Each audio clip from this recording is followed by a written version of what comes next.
एक बार एक व्यक्ति बिना बताए काम पर नहीं गया तो उसके मालिक ने सोचा कि इसकी सैलरी बढ़ा दी जाए तो यह बिना बताए छुट्टी नहीं करेगा और काम भी लगन से करेगा।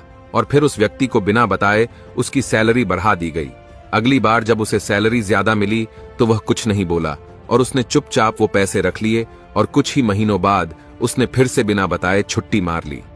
मालिक को यह देख बहुत गुस्सा आया और वह सोचने लगा, इसकी सैलरी बढ़ाने का क्या फायदा हुआ, ये तो सुधरने वाला ही नहीं। और फिर से मालिक के कहने पर उसकी सैलरी कम कर दी गई। फिर जब वह काम पर वापस आया तो उसे वही सैलरी दी गई जो उसे पहले मिलती थी। वह व्यक्ति चुपचाप रहा और इस बार भी कुछ नहीं बोला। मालिक को बड़ा आश्चर्य हुआ तो उसने उस व्यक्ति से जाकर पूछा कि जब मैंने तुम्हारी एब्सेंट के बाद तुम्हारी सैलरी बढ़ा कर दी तब तुम कुछ नहीं बोले, और आज तुम्हारे फिर से छुट्टी लेने पर तुम्हारी सैलरी कम करके दी, फिर भी तुम शांत हो, इसकी क्या वजह है?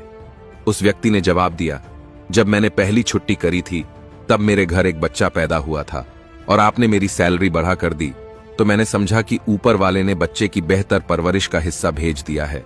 और जब मैंने दूसरी बार छुट्टी ली तो मेरी मां का निधन हो गया था।